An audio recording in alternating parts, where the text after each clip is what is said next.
We're on air now.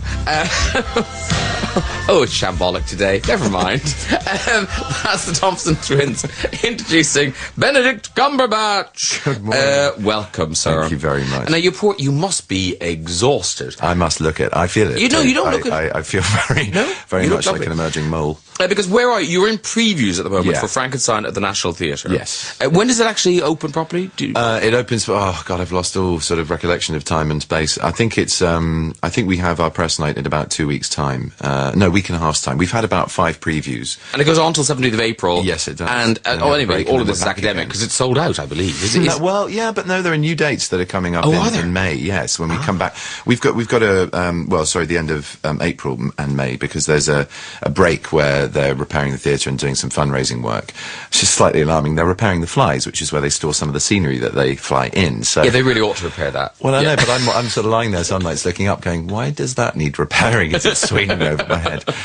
And the other exciting thing and I do think this is a brilliant idea. Yeah. The people around the country who go, well, it's very nice you're talking about your big sold-out show at the National Theatre. We're not going to see it. You might, because on the 17th of March at 7 p.m, it's going to be beamed into cinemas worldwide. Yeah, and because we're doing 2 versions, because we're alternating the parts, which are... Yeah, sometimes you're the creature, sometimes you're the doctor. Exactly. And Johnny Lee Miller plays the other guy. Exactly. So we alternate on various nights. So for NT Live, the first one that's broadcast that night, which I think is the 14th, as you said, or 17th. 17th, sorry. yeah. There's going to be another broadcast on the 24th, which is going to be the other way round. So people have a choice, and the live one in this country is going to be me as the creature. We flipped a coin for that and for press night. He's playing the first press night as the creature. I'm playing the second press night as the creature. Have you played both in front of an audience yet? Yeah. Last night was the first night of playing Victor for me and him for the creature. So we were both terrified all over again, having done 4 the other way round, and got quite confident, or at least, understanding what the shape of both parts were, and that journey through the play. And then last night, there are just a few wild-eyed moments between the two of us. It's weird. It's like, to start off with, I was watching, because it begins with the creature, and I was watching him do his beginning, and it was like watching someone do my takeover or an understudy. Yeah. It was very weird, although he's infinitely better than, that. I mean, it's a wonderful experience, but I was nervous for him. I had birthing pains for him, which for anyone who's seen it so far will understand. Anyone who hasn't, no surprise, is going to be spoiled. But I was watching him, and I got nervous for him, and then I thought, oh God, no, actually, this is my nerves as well. I've got to go on and do something I haven't yet done. And presumably you'll get to a point where you'll have a favourite. You'll have a thing, oh good, I'm the creature tonight, or oh good, I'm the doctor tonight. I think both have enough meat on them and challenges to really warrant looking forward to either. I mean, the creature's a big one, because you're getting prepared 2 hours before the show starts, and it's about half an hour de-rigging as well. It takes a long time. Oh wow. But Victor, as I found out last night, it's a pretty... I mean, the creature is visually a very athletic part, but so is Victor. I mean, obviously he's the mental genius behind the conception of what you're watching, and the sort of sociopathic maniac, egomaniac. So there's a hell of a lot of energy and vim and vigour to him, but therefore physically it's very demanding in a way that I hadn't anticipated. And quite epic, because there's no interval, it's straight through. Straight through 2 hours, and it's a pretty fierce 2 hours. You hold on to. And in terms of your life, as suddenly you just seem like the busiest actor in the world. Slightly. Yeah, it's fantastic. Yeah, the things have just taken off in this huge brilliant. way. It's what you dream for. It would have been nice if I was 25 still and I had all that energy and it just kind of brushed off me. You're still a child. You're still a child. Because we're going to see you in movies as well this year. Yeah. I'm really excited. Because you're now in the National and Frankenstein, but you're also in the big hit for the National was War Horse, and now it's a Steven Spielberg movie. Yeah. Is he directing it? Yeah. He's directing it. I mean, he was there. I mean, lots of people ask me, was he directing it by Skype or something? No, he was there. He was there in the flesh. And we met him once before we started. It's very episodic, as you know, if you've seen War Horse. It's very contained. It's all about relaying the horses through this incredible journey they go on through the war.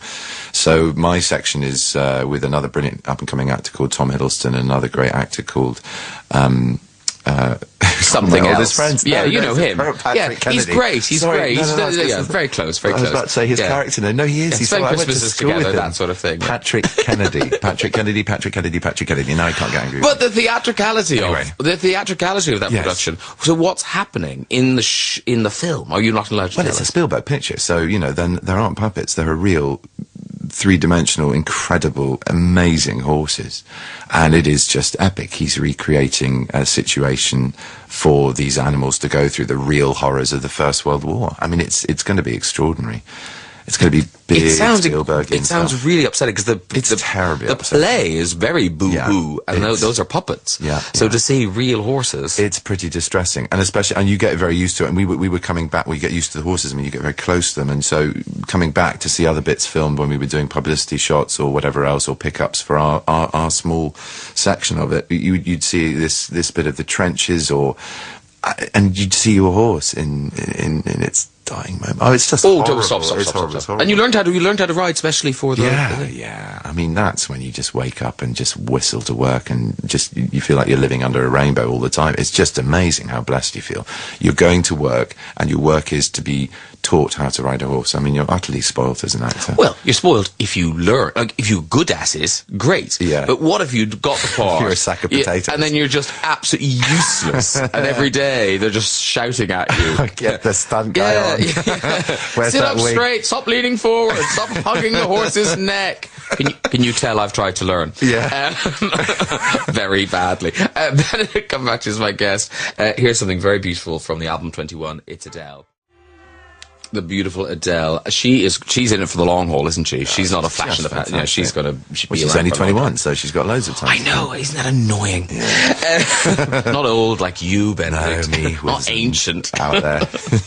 And now we talked there about you learning how to ride a horse, but you are one of those actors who seems to really kind of throw somebody. Like, is it true you really did learn to play the violin for Sherlock? Oh God, I couldn't even begin to confess that it is, because any musician watching would see that I am very much a novice. I mean, I did learn. Yeah, of course I did. I had about, 20 lessons, but I mean, the violin, people get taught that at 3 in the Suzuki method and still struggling at age 12. I mean, it's incredibly Have you kept it up, the violin? No, because I had to take up the piano for the next part I was playing, which is no word of a lie, and even that, that cost me a lot of time. So, But there is going to be more Sherlock, isn't there? there is. So I should pick up that violin. Yes, you again really soon. ought to. I really ought to. Lazy actor. I know. The thing is, if I did it now, I'd probably just end up smashing against the wall as the creature and forgetting where I was. Because if you are that sort of actor who Yeah. likes to kind of, Yeah.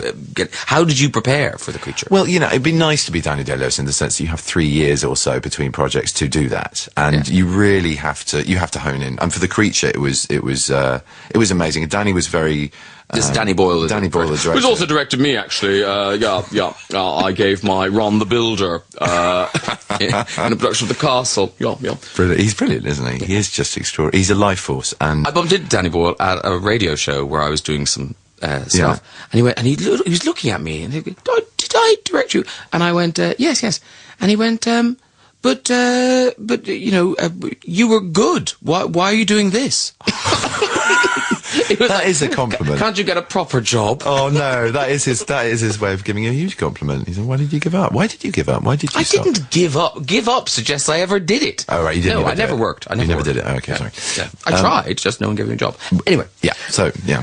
but so how do you Preparation, well- how do you prepare for something that you can't prepare for? Well, no. Well, okay. So before the audition, I just sort of went into a darkened room and imagined not having any core strength, not being able to move my limbs properly, not being able to see without it hurting eyes, and thinking, how on earth do I get a centre of gravity and get off the floor, which is where you would start in that position as something that's just born but fully formed. It's basically being a man-child. It's being a man-infant. And then psychologically, Danny and Nick Dear, who has adapted the Mary Shelley novel into a brilliant 2.5-hour play version of it.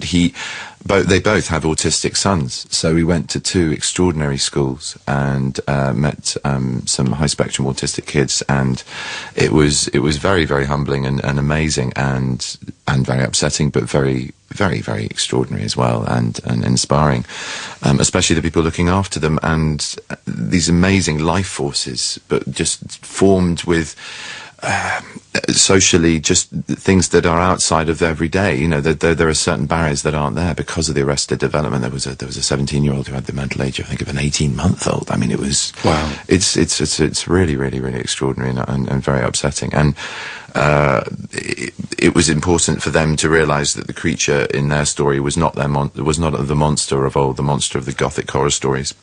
He's very much an innocent. He's very much someone who is carried through life as somebody who is so different, not only because of his appearance, but because of these behavioural tics, which are very autistic, both in his understanding of the world psychologically and emotionally, but also physically as well, how that manifests later in his body.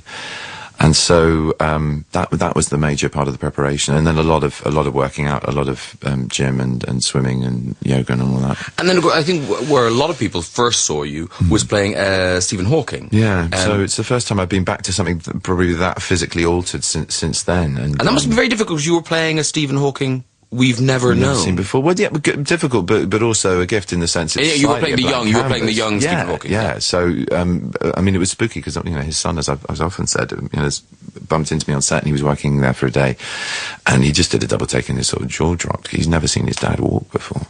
And I was sort of bowling along with a cane, admittedly, but in sort of a bow tie and a velvet jacket, but on my legs, and yeah, he was really taken aback. So, and did you talk to Stephen Hawking about it afterwards? We did, yeah. Well, I've met him and talked to him more afterwards than we did before. Before it was just a very last minute sort of meet and greet. Because it must have been very weird for him to see himself being able to walk and being able to talk. I wasn't even thinking about that one. I was just terrified that he'd look at it and say, "That's not me." He's very opinionated and to the point, as you can imagine, because it takes him a long time to communicate. Yes. So he's very precise and slightly autistic in that manner, because it's a bang, Rubbish. This is what I feel. Yes, exactly. I am. Yeah, exactly.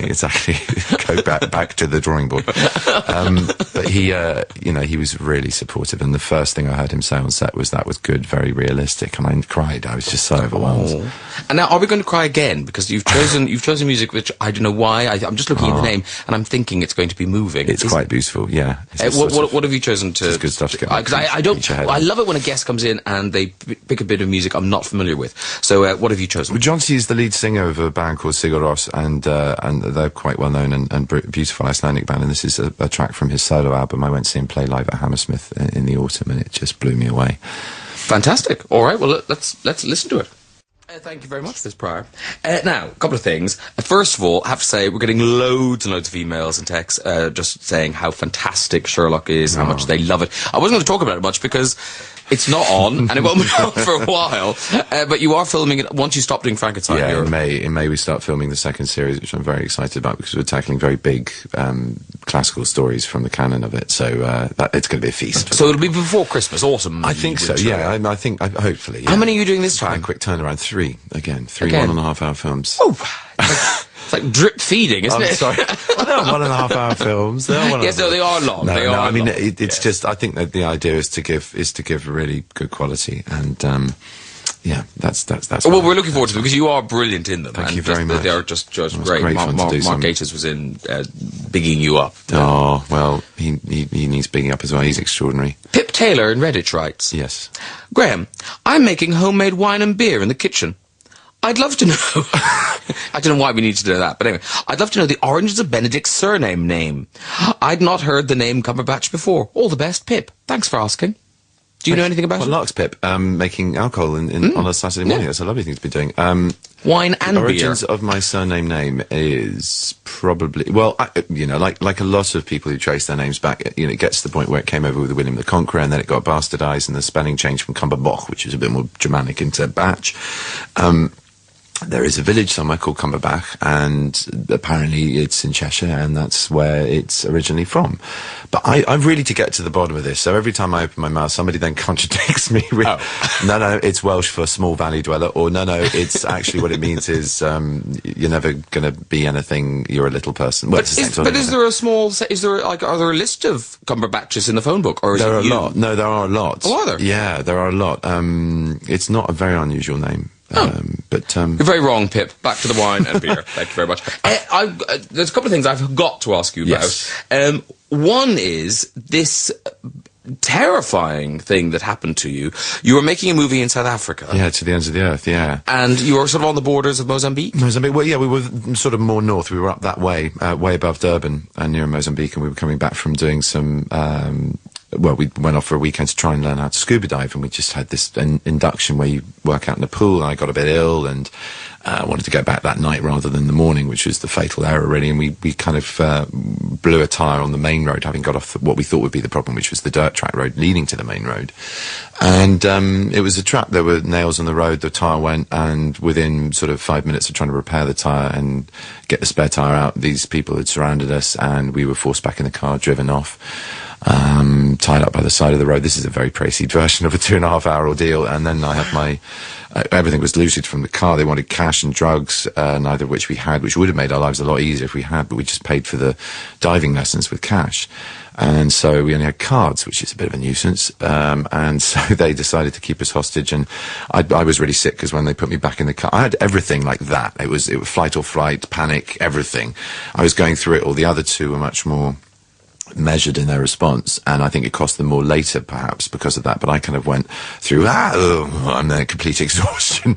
And I very calmly said to one of the guys, after panicking in the car, just outside of the car, and I was hunched up on the front passenger person's knee, because 3 of them got in with us. 2 of my friends in the back, one with them, one driving, and one in the passenger seat. I was on his lap with my back on the windscreen when they drove us off-road before taking us out and tying us up. So I got cramped, my head was banging against the windscreen. And when I got out, the other 2 were told to kneel down, and I was trying to stand up because I wanted to be sick. And they thought, right, that's it. He's definitely the trouble one. He's the one who's showing most signs of blowing this whole thing open. So they took me away. They put me in the boot of the car, and I had to sort of argue my way out of the boot of the car, which was quite interesting. Ooh. Yeah, you've lived. And I've got to let you go because you've got to go and become a monster. On that note. Yes, on that bombshell. On that bombshell. Good luck, sir. You. You're starring in Frankenstein at the National Theatre until the 17th of April. And remember, some UK cinemas and across the world cinemas. Yeah, you can look on the website, www.nationaltheatrelive.com. Excellent. It'll tell you March 17th and 24th. Good luck to you, sir.